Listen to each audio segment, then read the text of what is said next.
Good evening, brothers and sisters. Good evening po. Hello, good evening, Good evening everyone. po sa lahat. Good evening, Sis May. Hello, Good evening po. Brother Navin. Good evening, Brother Coniberto, Brother Ramel, Sis Janet, Brother John Good evening. Marlo, Sis Josepina. Hello, Sis Marijon, Sis Renalyn, and Brother Kirk Sato. Okay. Good evening sa inyong lahat. So, Good evening. Brother Ramel, opening prayer tayo. Sige po, Doc. Okay po mga kapatid. Let us pray in the name of the Father, and of the Son, and of the Holy Spirit. Amen. Come, Holy Spirit, fill the heart of your faithful, and kindle in them the fire of your love. Send forth your Spirit, and it shall be created, and you shall renew the face of the earth. O God, over the light of the Holy Spirit, that instruct the hearts of faithful, grant that with the same Holy Spirit, we may be truly wise and ever enjoy His consolation. Through Christ our Lord. Amen. In the name of the Father, and of the Son, and of the Holy Spirit. Amen. Okay, magandang gabi sa inyong lahat. Andito ngayon sa Zoom. Extra points kayo kay Lord. Magandang gabi din po, Doc. At saka mga nanonood din ngayon sa Facebook at later sa pag-upload sa YouTube, mga nanonood. Good evening sa inyong lahat. So, welcome sa ating Wednesday Catechism Lecture, Faith Seeking Understanding. No? So, ang naisipan kong i-take up ngayon, matagal ko nang gustong i-take up ito, kahit ako dati, gusto ko maintindihan kung sa madaling salita lang, no? Yung kasaysayan ng Catholic history, ng Catholic Church. So, kung i-discuss mo talaga ito ng totohanan, ilang semester ito, no? Ilang taon. Kasi marami church fathers, mga popes, councils, lahat, no? Mga heresies, different types of heresies. Pero para ma-idea lang kayo, bibigyan kayo ng bird's eye view. Para may idea tayo kung paano ang maglalakbay tayo konti, no? Parang general overview in 1 hour. Okay. So, ang Catholic Church, directly, no, galing kay Jesus Christ. No? It traces its origin directly from Jesus Christ. In-establish niya, no, upon Saint Peter on estimate 33 AD. Nung sinabi niya, "You are Peter," meaning bato, "and upon this rock, I will build my church." Matthew 16:18. Yan ang pinaka-main verse natin. So, nag-establish siya ng church. At ang church niya, in-establish niya kay Saint Peter. Okay? Na pagkatapos, itong si Saint Peter along with the 12 disciples, no, they spread out to the whole world. No? Meaning ng apostle, sent away to the entire world, to the entire known world. During the time, Roman Empire pa lang yung parang kilala na world. No? So, nag-establish na ng different churches. Okay? Tapos, nag-ordina sila ng mga ministers. Ha? Sa anong purpose? Nag-ordain sila ng mga bishops, priests, deacons, acolytes, to guard the Christian deposit of faith. Yan ang sa kanila, no? The Great Commission ni Jesus, no? Make disciples to the whole world. Okay? So, yun ang ginawa nila. At before sila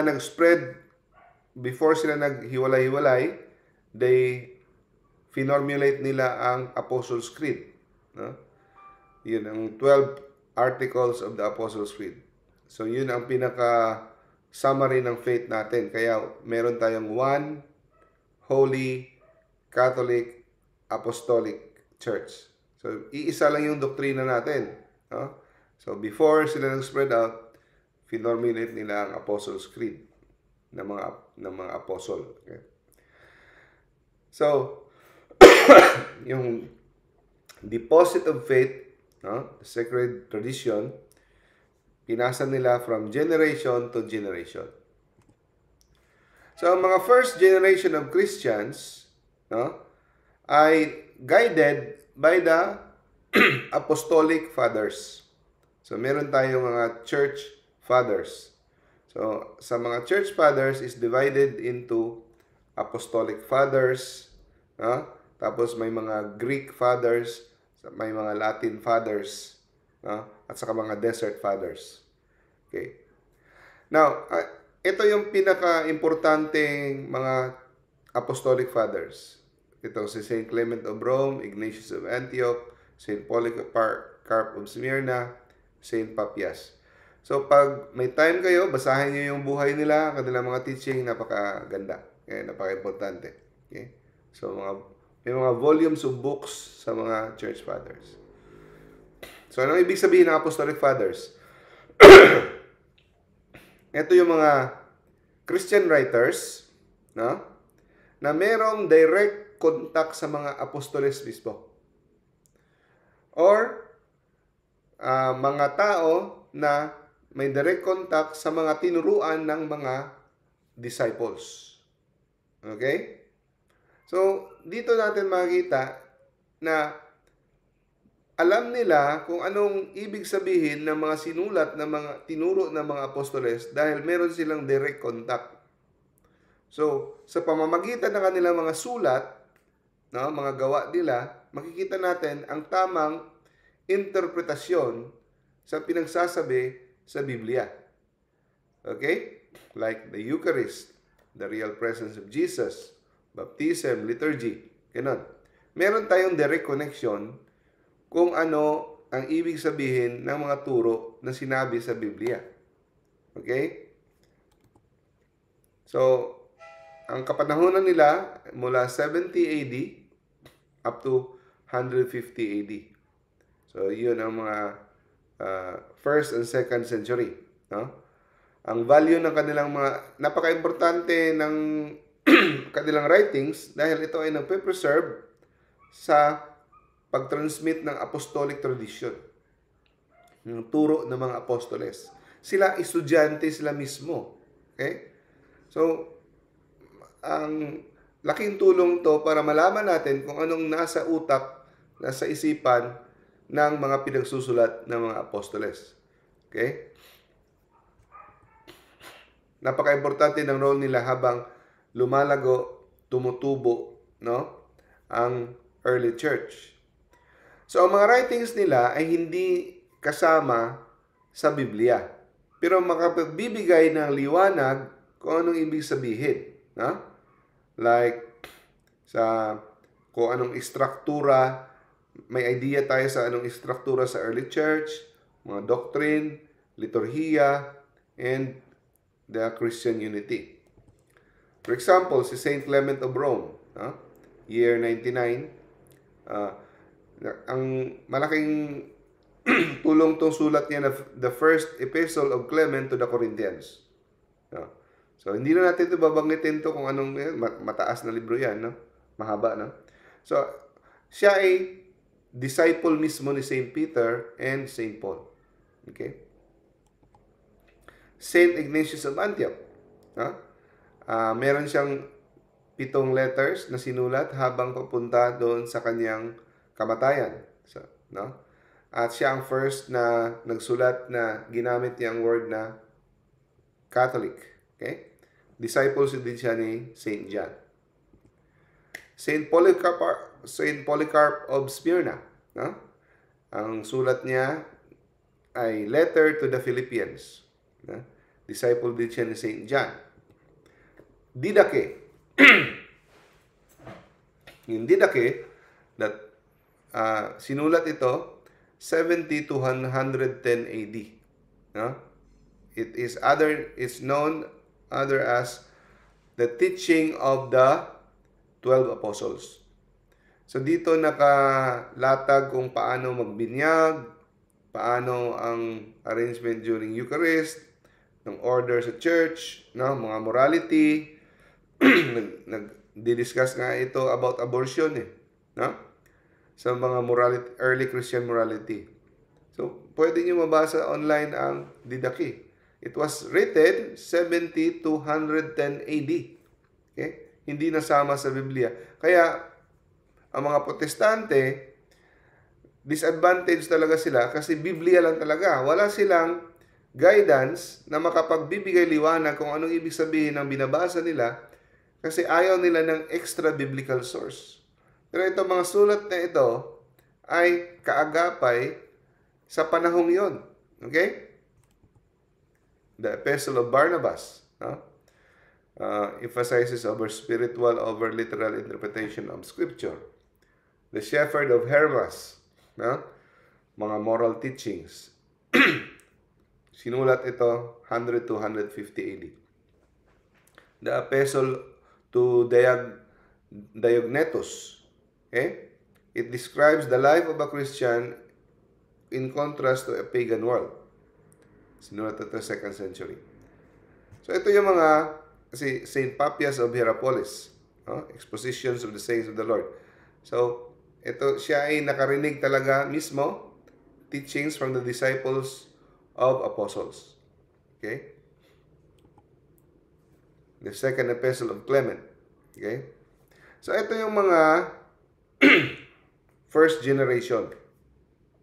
Ito yung mga importanteng mga tao yung diniscuss ko. Yung next generation of church fathers, no? Sila na, ito yung mga Batikan. Saint Irenaeus. Ito yung unahin yung basahin kung gusto niyo magbasa sa kanilang mga buhay. Okay? Saint Irenaeus of Lyons, Saint Justin Martyr, Saint Clement of Alexandria, no? Saint Athanasius. So, ito yung table. Mga Greek church fathers. So, mga eastern part. Ang lugar nila doon sa eastern part. Okay? Ang mga church fathers naman nasa Latin, doon sa western part, malapit sa Rome, ito naman sila. So, unahin muna natin yung... So, ang kapanahonan nila from 2nd century, meaning ng 2nd century, pag lumagpas ka na ng 100 AD, 2nd century na yan. So, from 100 to 199 AD, 2nd century yan. Okay? Pag sinabing 200 AD up to 299, 3rd century yan. Okay? So, sila ni Saint Justin Martyr, ito. So, mga Greek church fathers yan. Origen, Saint Athanasius, Saint Basil the Great, Saint Gregory of Nazianzen, Saint Gregory of Nyssa. I'm sure na narinig nyo na ito. So, mga kasahana ito ng mga Greek church fathers.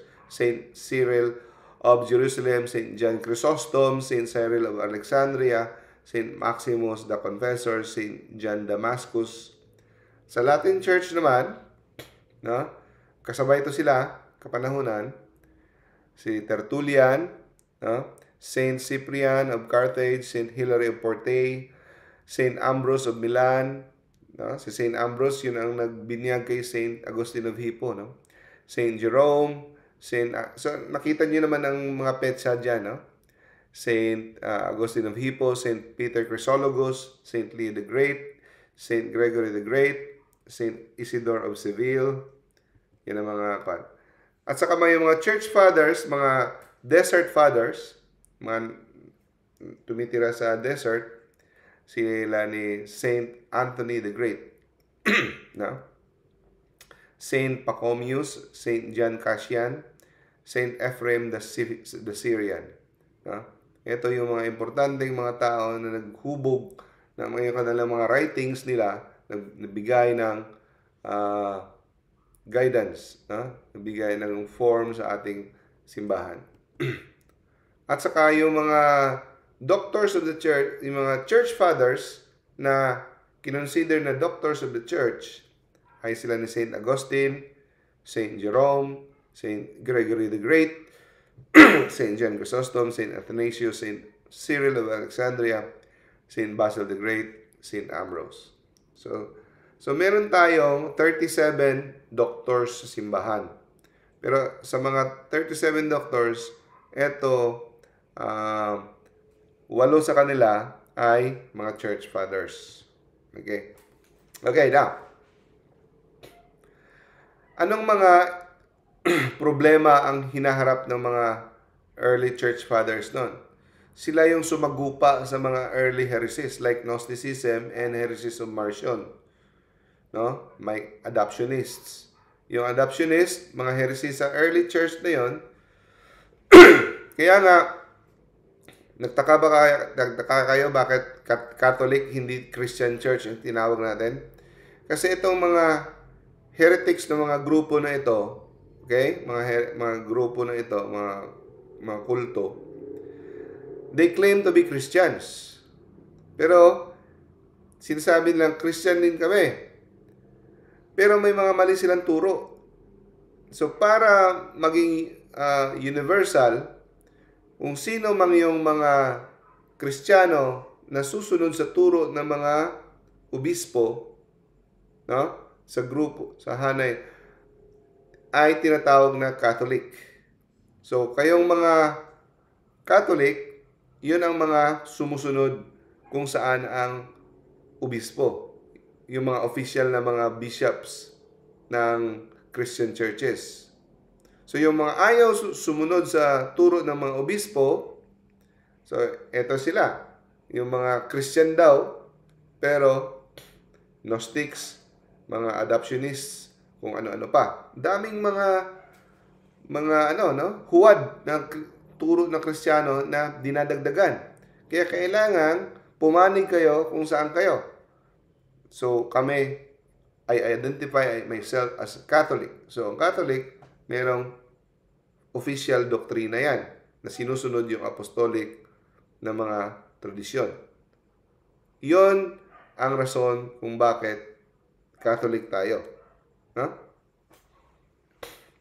Now, ano yung mga Gnostics? Yung mga Gnosticos, isa sila sa one of the earliest, most dangerous heresy in the church inside. Kasi they claim to be Christian, pero meron daw silang secret knowledge na kailangan, na sila lang nakakaalam. No? At dinideny nila incarnation, dinideny nilang mga sacraments, no? Tapos, hindi sila naniwala sa apostolic authority. Okay?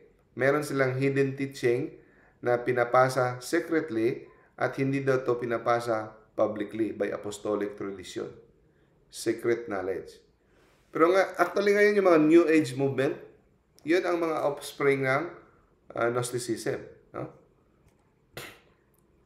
So, ang mga church fathers, sila yung mga nakipagbardagulan dito sa kanila. Ito yung mga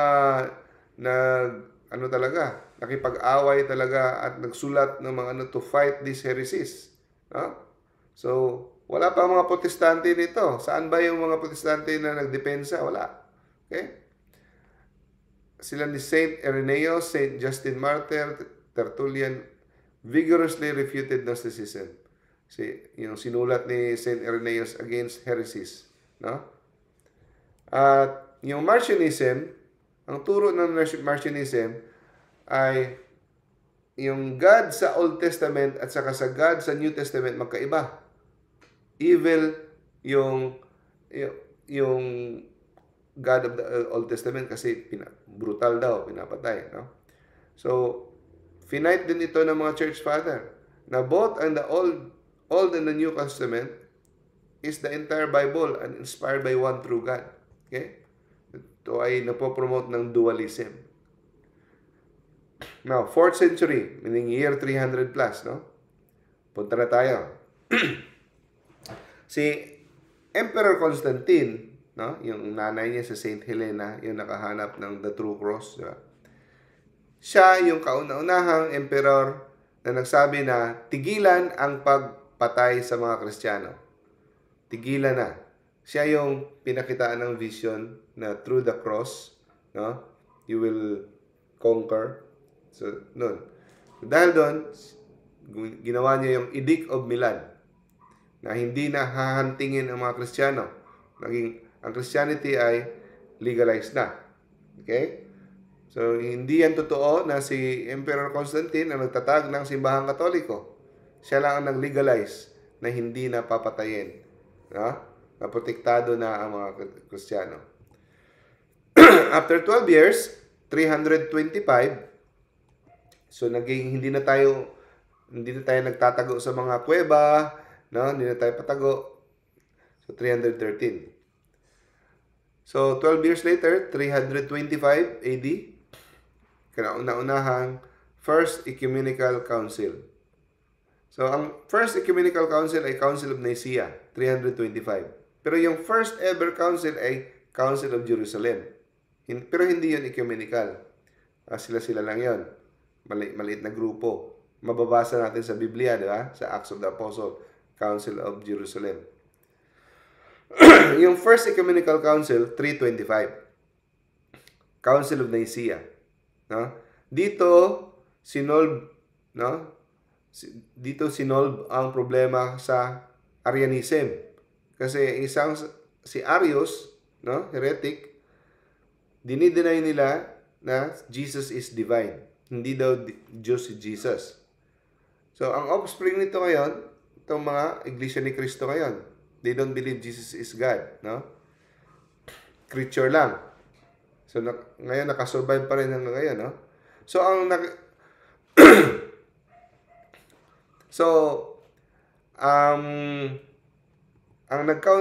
nag-counter nito ay ang Council of Nicaea. Ito ay maraming mga church father ang sumuporta dito. Ang nagpatawag nito ay si Emperor Constantine. Okay. Later, si Emperor Constantine, imbis sa Rome siya tumitira, lumipat siya ng tirahan sa Byzantium. Ang Byzantium, ito yung modern day Turkey ngayon. Pero during that time, ito ay tinawag na Constantinople. Okay? Ang Byzantium, pinalitan ng pangalan ni Emperor Constantine, tinawag niyang Constantinople. Ngayon, Istanbul, Turkey na yan. Okay? Now, bakit siya lumipat? Kasi ito ay strategic na lugar for trade and defense. Nagkaroon ng problema kasi naging sentro ng Eastern Christianity ang Constantinople. So, may Christianity sa Rome, may Christianity sa Constantinople. No? So, yung sa Rome, ang salita nila doon, Latin. Sa Constantinople, ang salita nila doon, Greek. No? And then, yung bishop sa Rome, yun ang successor ni Peter. Ngayon, naging sentro na ng marami na rin Kristiyano sa Constantinople. Meron din silang bishop. Nagkalituhan na kung sino ang pinaka-leader. Kasi, ang iba nalilito kasi akala nila ang Constantinople na ito na ba ang bagong Rome? Kasi andito ang emperor. Kasi andyan ang emperor si Constantine. So ito na ba yung bagong Rome? So kung saan ang emperor, dun ba ang official na Rome? Yan ang kalituhan. Okay? So na-weaken ang unity ng East at saka West. Kasi parang mas lalo na sumisikat ngayon yung Eastern, yung Constantinople. Okay?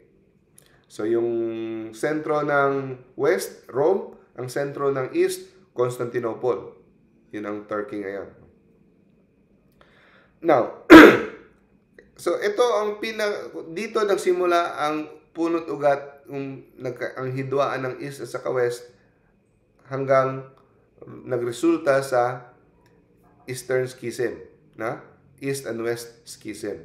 Okay. Now, di ba sinolve nila ang problema sa Arianism sa Council of Nicaea? Ang problema, ang resulta nagwagi, no? Na-solve. Si Arius ay in-excommunicate, di ba? Ang problema, si Constantine, hindi niya in-enforce ang result. Mas pumanig pa siya kay Arius. At maraming mga Ariad na mga bishop, mga pare na mga Arian, in-appoint niya to become bishop. So ito ang problema kung ang mga politiko makisawsaw sa simbahan. No? So 80% of Catholic bishops sa Constantinople, Arians. Kaya nga, kawawa si Saint Athanasius. Si Saint Athanasius, pinagtulungan kasi mostly ng mga bishops, Arians. Kaya in-exile si Saint Athanasius. No? Kaya ang sumaklolo para matuwid ang East, kasi karamihan sa East ay Arians na, no? Ang mga taga-West, galing sa Rome, ang nag-restore ng orthodoxy sa East. Si Saint Athanasius, defender of the... Ito, kawawa to si Athanasius. Ilang years to ng tago. Kawawa to. No? Malapit pinagtulungan, binugbog ito. No? So, he is one of the greatest church fathers. Siya talaga ang nakipaglaban sa divinity ni Christ. So, tingnan niyo mga kapatid, wala pang, no? Kasi kung babasahin mo ng Bible, hindi naman talaga masyadong clear na sinabi ni Jesus na, I am God. Wala naman talaga sinabi si Jesus na I am God.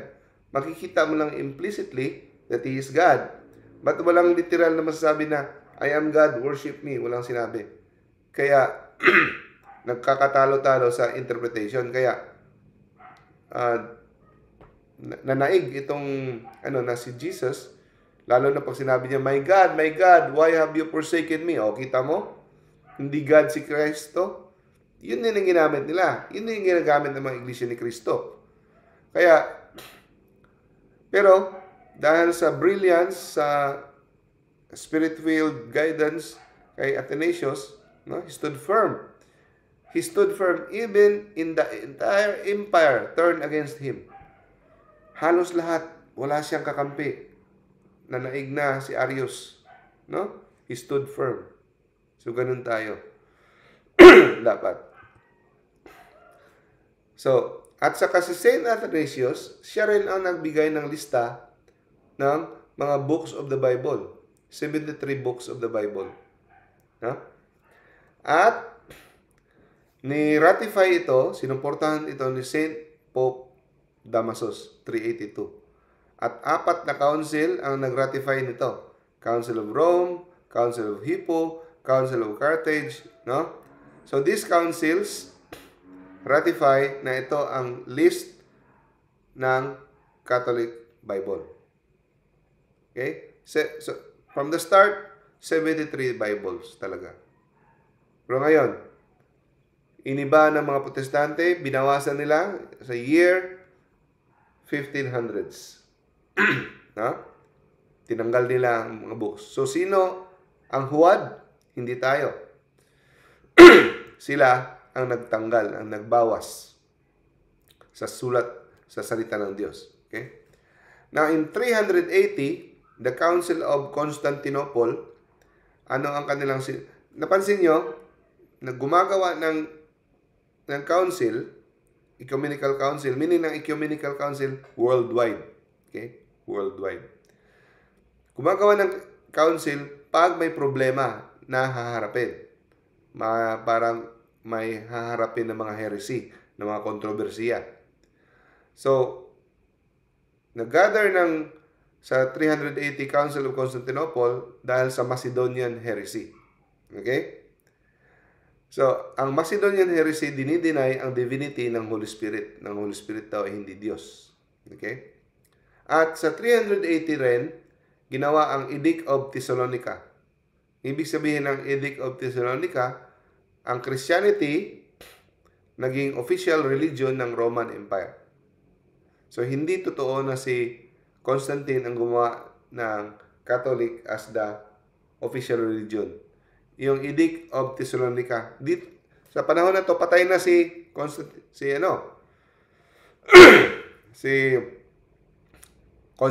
370 yata patay na si Constantine. So, sino ang sa likod ng Edict of Thessalonica? Si Emperor Theodosius I at saka yung tatlong Roman Emperor. Pero mostly siya talaga ang nasa likod. Emperor Theodosius I. No? Now, in 431 AD, tinatag ang Council of Ephesus. Ang ano naman ito, ang pinaglaban naman ito para ma-solve ang Nestorian heresy. No? So, ang Nestorian heresy ay dahil kay Nestorius, isang bishop sa Constantinople, na para sa kanya, si Jesus ay may dalawang persona. So, si Jesus ay one person lang, di ba?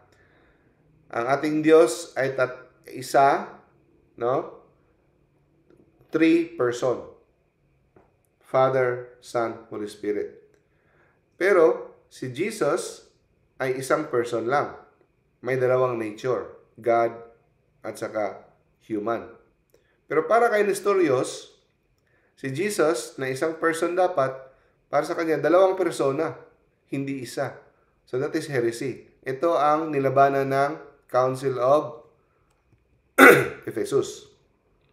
Okay? At ayaw din tanggapin ni Nestorius na si Mama Mary ay Mother of God. Kagaya ng mga Protestante, para sa kanila, si Mama Mary dapat ay Mother of Christ lang, Christotokos. Pero hindi, pinanindigan ng simbahan na narapat-dapat na si Mama Mary ay tawaging Mother of God dahil si Jesus ay God. Okay? Pero ang resulta ang Council of Ephesus nagresulta sa isang schism. Bakit? Ayaw tanggapin ng mga Assyrian church ang resulta, ang verdict ng Council of Ephesus. Ayaw nila tanggapin ang result. So, pumanig sila kay Nestorius. So, ito yung one of the earliest major schism. No? One of the earliest major schism na nangyari na nag-exist hanggang ngayon. So, ito ang nagresulta kung bakit merong mga church sa Iran, India. Yung mga Coptic Church, Assyrian Church of the East. Hanggang ngayon, nandyan yan sila. So, sila ay Nestorius. No? Ang kanilang theology. So, it took place 5th century sa Council of Ephesus. So, they refused to accept the decision ng Council of Ephesus. Now, sa 451, kinunbin ang Council of Chalcedon. No? So, ang Council of Chalcedon, dahil naman sa council na ito, nagresulta sa schism na naman ng churches in the Egypt and North Africa. Nag-break away sila. So, nagresulta sa Oriental Orthodox Church. Okay. So, ano bang hinarap na problema sa Council of Chalcedon? So, pinanindigan ng simbahan na si Jesus ay isang persona in two nature. Merong dalawang nature. Okay? So, ito ang tinawag na Chalcedonian definition. Na si Jesus ay isang persona with two nature. Walang kalituhan dyan. Fully divine, fully human. 100% God. Hindi siya 50% God. Hindi siya 50% man. Okay? Siya ay 100% God, 100% man. Without confusion, without division, without separation. So, ang sa mga Christians sa Egypt, Syria, and Armenia, hindi nila ito matanggap. Okay? Para sa kanila, ito ay kino-compromise ang unity of Christ nature. No? Para sa kanila, betrayal sa Christology ni Saint Cyril of Alexandria. Gusto nila, isa lang ang nature ni God, ni Christ. No? So, kaya tinawag silang monophysite. Monophysite. Hindi na matanggap na dalawa ang nature ni Christ. 100% God, 100% man. So, another schism formed, Oriental Orthodox Church. Hindi to sila kapareho sa Eastern Orthodox Church, ha? Iba itong Eastern Orthodox sa Oriental Orthodox. Okay? So, ang mga churches under Oriental Orthodox ay ang Coptic, no, sa Egypt, ang Syriac sa Syria, Armenian Apostolic Church, Ethiopian, so on and so forth. Okay, para lang may idea kayo. Okay? Isa sa mga rason din kung bakit nagkaganito mga schism na ito, dahil din sa mga Roman Emperor na nakikisaw-saw. No? So, mga impluensya nila na nakikisaw-saw sila. Now, sa 6th century, meaning 500 to 599 AD, the Council of Constantinople nangyari. No? Ang nangyari dito sa Council of Constantinople, no, may impluensya, malaking impluensya dito ang Roman Emperor. So, yung Roman Emperor na si Justinian I, gusto niyang isuportahan itong 3 chapters na turo, no, sa mga theologian na nagpapabor sa Nestorianism. So, anong ginawa niya para ma-ratify ang Council of Constantinople, ma-ratify ito? Kinidnap niya si Pope Vigilius, no? Kinidnap niya si Pope Vigilius galing Rome. Kinuha niya, dinala niya sa Constantinople. Hinouse arrest niya for 9 years at pilit pinaratify ang council, no, na nagpapabor sa Nestorianism. Ayaw talagang pumirma, pero napilitan sa huli, ni-ratify at pinakawalan niya si Pope Vigilius, no? After 9 years. Pero after the release, he died, no? Habang pabalik siya sa Rome. 555 AD, no? Namatay si Pope. So, nung namatay si Pope, no? So, the Third Council of Constantinople, yun ang Second Council of Constantinople, di ba?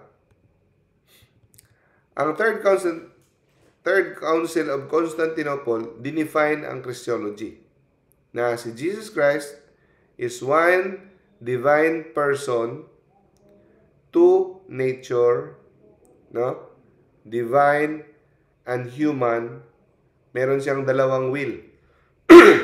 Human will at saka divine will. No? But they are completely united. Meron siyang human at saka divine will, pero ito ay united. Napansin nyo? It took 600 years para maplantya ang Christology. No? Ito, naghirap ang simbahan para pag-define ng ating theology. No? Para walang confusion para sa ating official teaching. Dito natin makikita na hindi madali. Okay?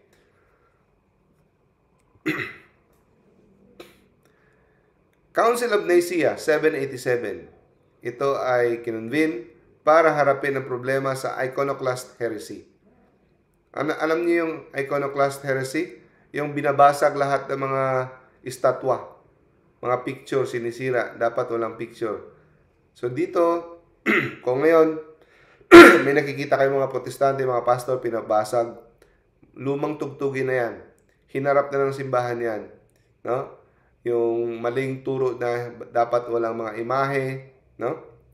So, inapprove sa Council of Nicaea, veneration of icons, at sinabi na hindi ito adoration. It's just veneration. Okay?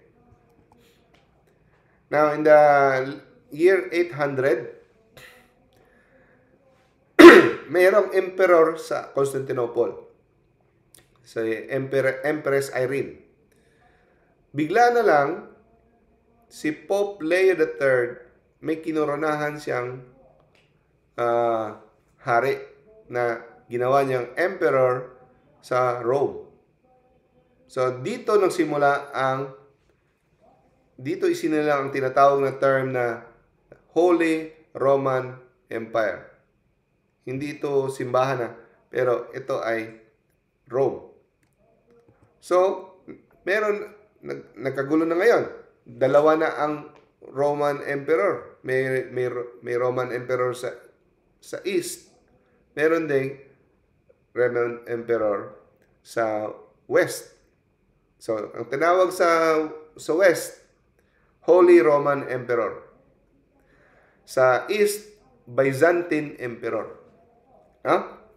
So, dito na ngayon nagsisimula, kumukulo na ang magre-resulta ng West and Eastern Schism. So, sa West, dati 'di ba, malaki ang impluwensya sa East. Ngayon, lumalaki na naman ang impluwensya sa West. Growing authority of the papacy.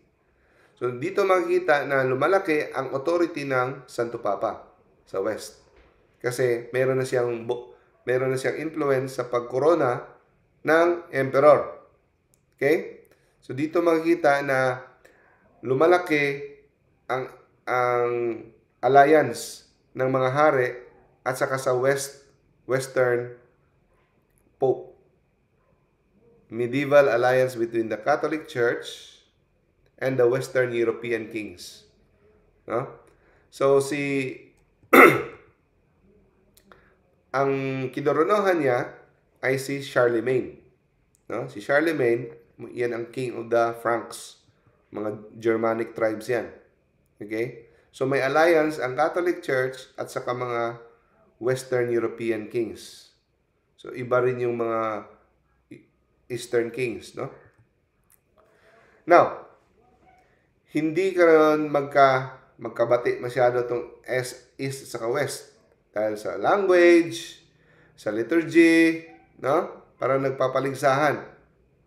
Hanggang humantong sa The Great Schism in 1054. Kaya, ito yung pinakamalaking schism.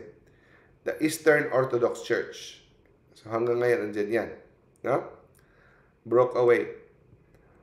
Magkapareho halos tayo lahat ng paniniwala. Pero, hindi lang nila, ayaw na nila mag-submit sa Santo Papa. Meron silang patriarch. No? Ayaw nilang magpasailalim sa Bishop of Rome. Okay?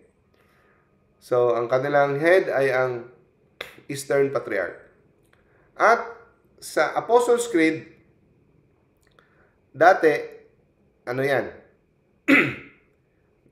The Holy Spirit, no? Come forth from God the Father.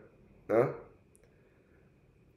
Dinagdagan ng Western Church, no? The Holy Spirit from God the Father, dinagdagan and the Son. Ayaw tanggapin ng Eastern Church, no? Na ang Holy Spirit ay galing sa Ama at saka sa Anak. Gusto nila ang Holy Spirit ay galing lamang sa Ama, no?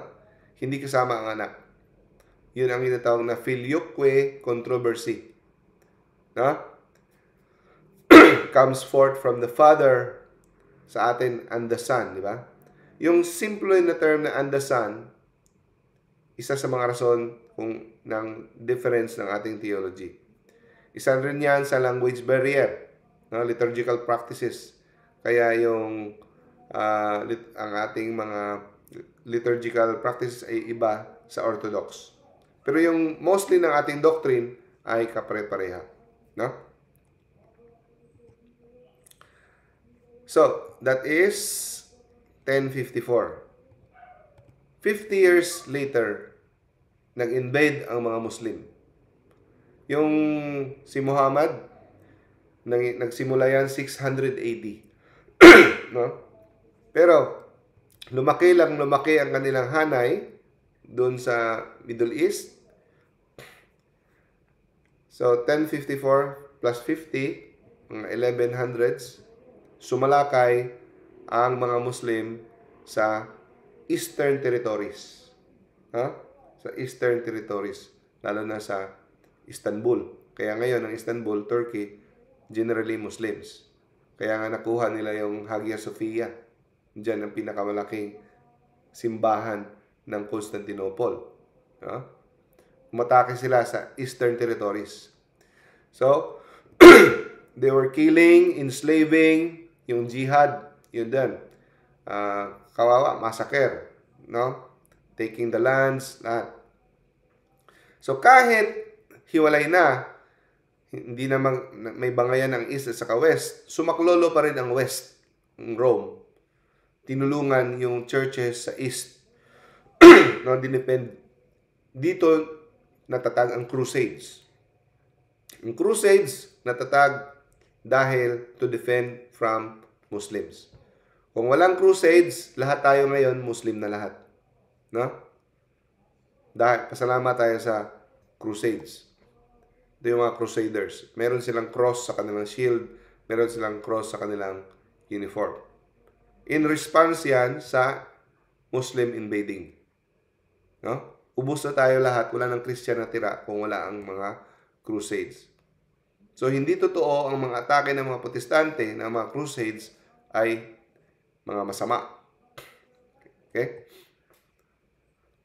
So, ang background, 11th century, Byzantine Empire was under the attack from Muslim Turks.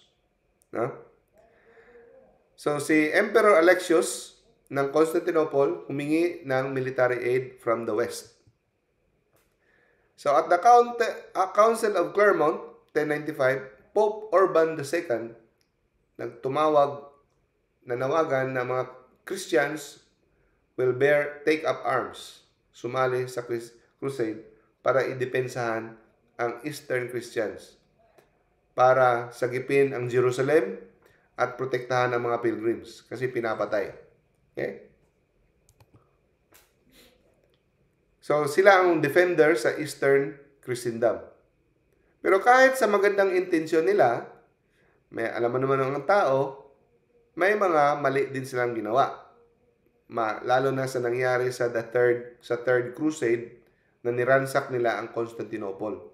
Maraming damage. Kaya lumaki na naman ang hidwaan ng East at saka West. Kasi may mga abuso na nangyari. Pero ang layunin ng crusades ay maganda. Okay?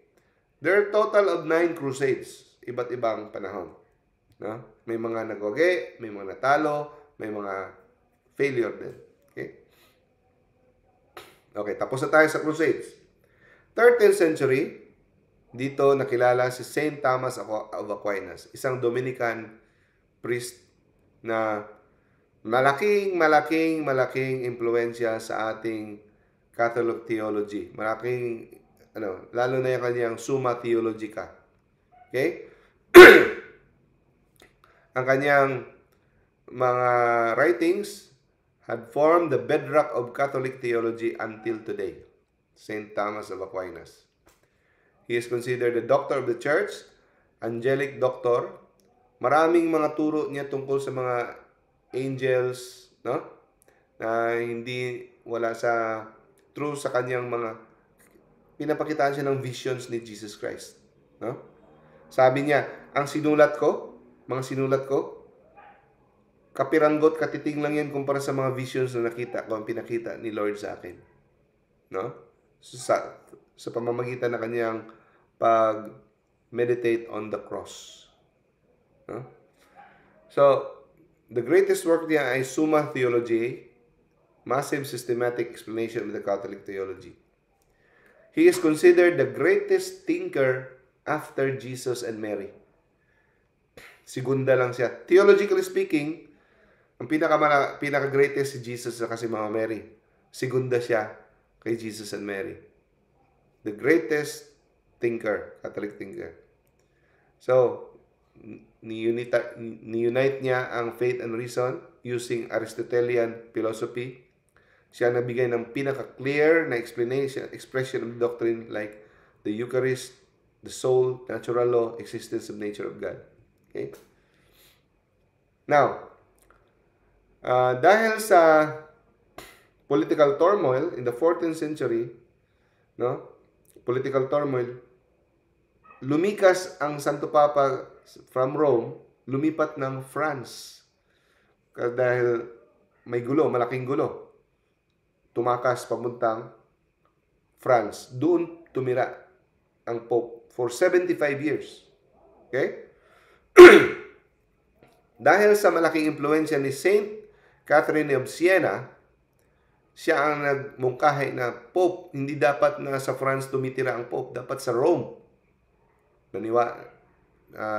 Nakinig ang Pope, bumalik sa Rome. Problema lang, namatay ang Pope. No? So, dahil namatay ang Pope, nag-elect sila ng bagong Pope. Kaya lang, may mga faction ang mga kardinal, may mga kardinal na ayaw sa bagong Pope na inelect. Anong ginawa ng mga Pope, ng mga kardinal na ito? Dahil ayaw nila, hindi nila type ang bagong elected Pope. Nag-elect sila ng isa pang Pope, yung tinatawag na anti-Pope. Dahil nag-excommunicate, hindi na maresolba kung sino talaga ang totoong Pope. Anong ginawa nila? Nag-elect sila ng pangatlong Pope. Meron ng 3 Pope. No? So, sa kapanahunan nila ni Saint Saint Vincent Ferrer, no? Saint Clairvaux. Ang laking gulo talaga to, 3 Pope, no? So finally, through the Council of Constance, 1414, sa Greece, sa Germany, Constance, Germany, na-end ang Great Western Schism. No? So they elected finally Pope Martin V. Okay? So, for next 100 years, malaking gulo, division, confusion, no? At saka dito nang simula ang mga hari ay gusto nang kumawala sa simbahan. Gusto nilang, ayaw na silang magpadikta, ayaw silang parang separation of church and state. Ayaw nilang maimpluwensyahan. Gusto nila meron silang autonomy sa simbahan. No? Kine-question na nila ang kanilang loyalty sa Santo Papa. Kasi during this time, ang Santo Papa ay may malaking power. Meron siyang papal estates, may influensya kung sino ang next pope, next king, ganun-ganon. Okay? So, dito nang simula ang problema. At ito ang rason kung bakit namayagpag ang Protestant Reformation sa 16th century, 1512. Isang rason dito dahil sa nangangati na ang mga hari na tumiwalag sa kamay ng simbahan. Ayaw nila silang magpakontrol. Okay. Kailan nangyari ang Protestant Reformation? Which is sa pinakamalaking dagok sa simbahan. Again, pinakamalaking dagok sa simbahan. 1517. Pinangunahan ng isang Augustinian na pare, Martin Luther. No? Sa kalaunan, sumali na rin sila ni John Calvin, Ulrich Zwingli. Nagsimula ito sa Germany. Sa Germany, okay? Nag-spread throughout Europe. So, ang minumungkahi ni Martin Luther, sola scriptura, Bible lang. Walang extra biblical sources. Sola fide, faith alone. Sola gratia, grace alone. Pero tayo, sangayon tayo dito, sola gratia. No? Pero hindi tayo pwede sa sola fide at saka sola scriptura. At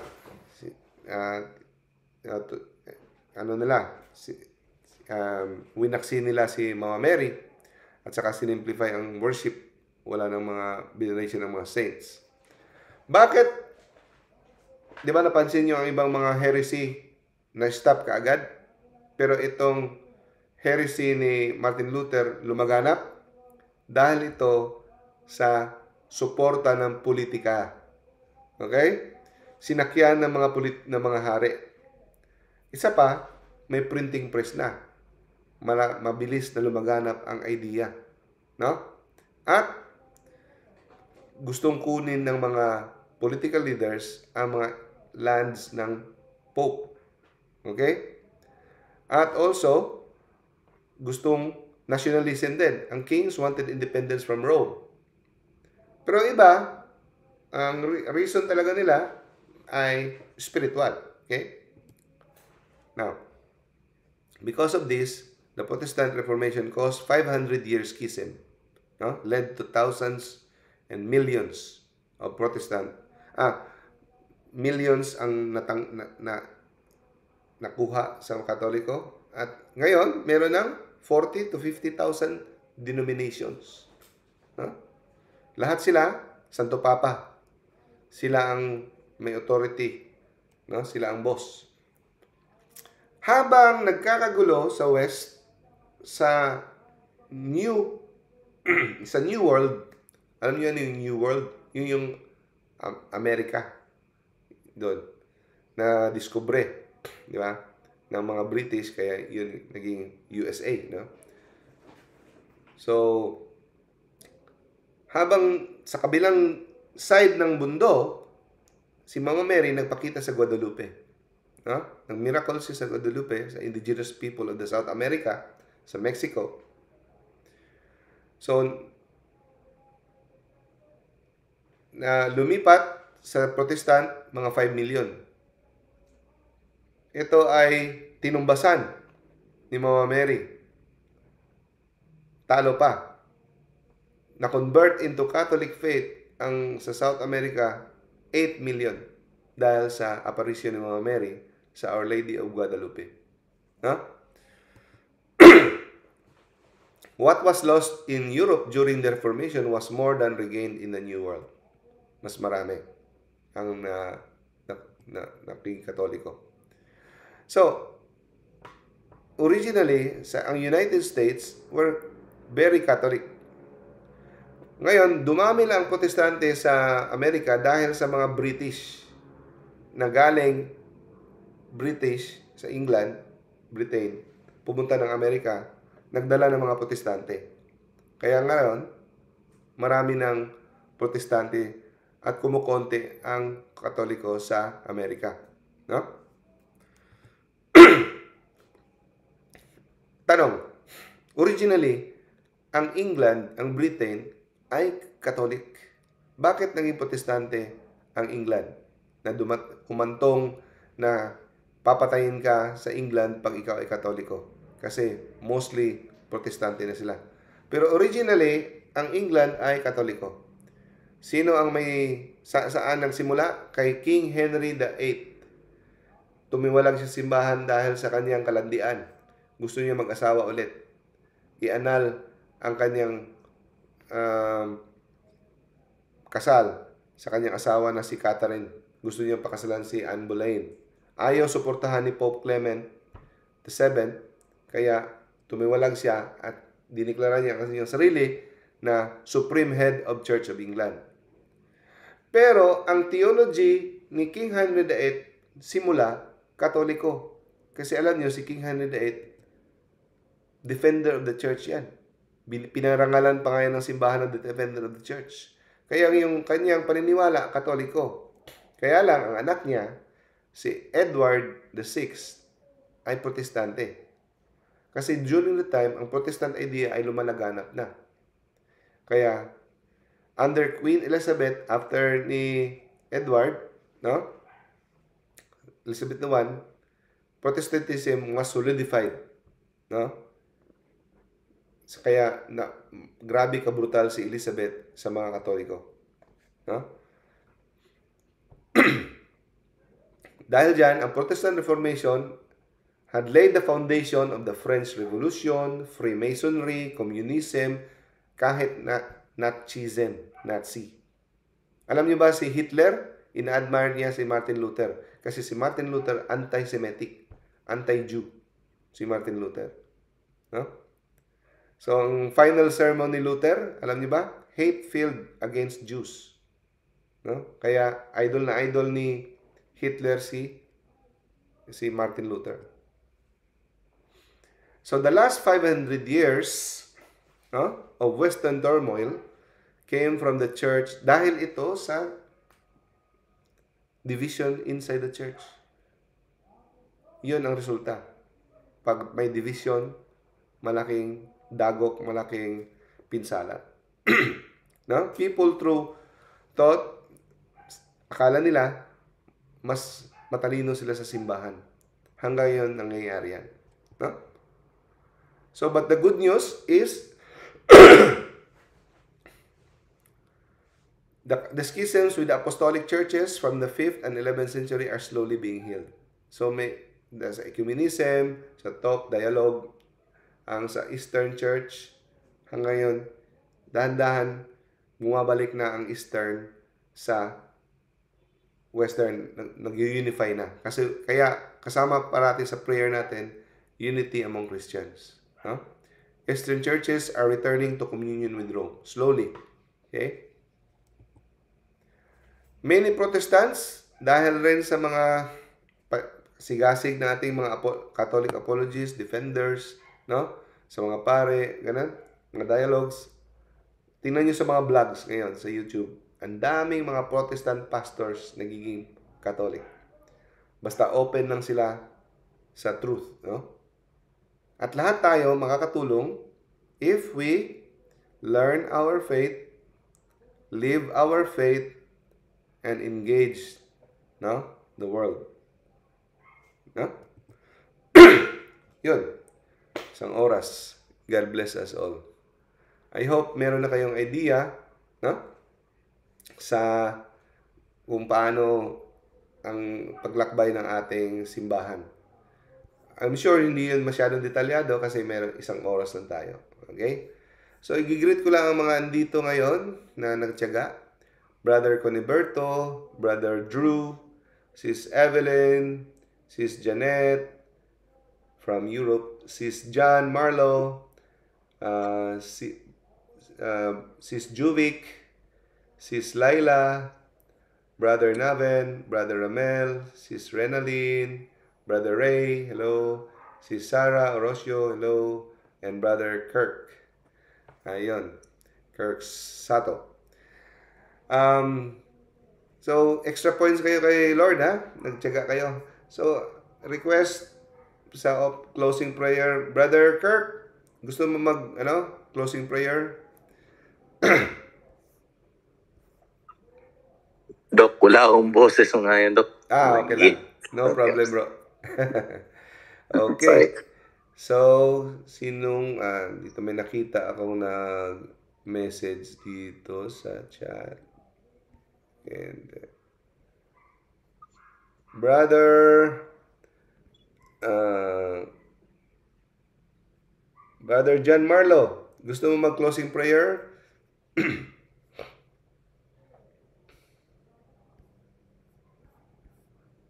Oh, ay.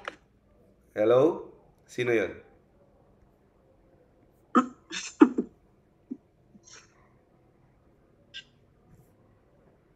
Wala si Brother John Marlo. Si Brother ang abli ring microphone kuan man. Sis May. Ikaw na lang, Sis May. Ikaw ang abri microphone. Ay, sige, Dok. Okay. In the name of the Father, the Son, the Holy Spirit. Amen. Prayer to Saint Michael the Archangel. Saint Michael the Archangel, defend us in battle. Be our protection against the wickedness and the snares of the devil. May God rebuke him. We humbly pray, and do you, O Prince of the heavenly host, cast out Satan and other evil spirits of Spirit and prowl about the roads. Amen. Saint Michael the Archangel, pray for us. And defend us. Thank you, Doc. Thank you. Father, the Son, Father, Son, the Holy Spirit. Amen. Thank you, brothers and sisters. Thank you, Doc. Next Thank you, week. Doc. God bless you all. Thank you, God Doc. bless you all. Thank you, Doc. Thank you. Salamat. Record.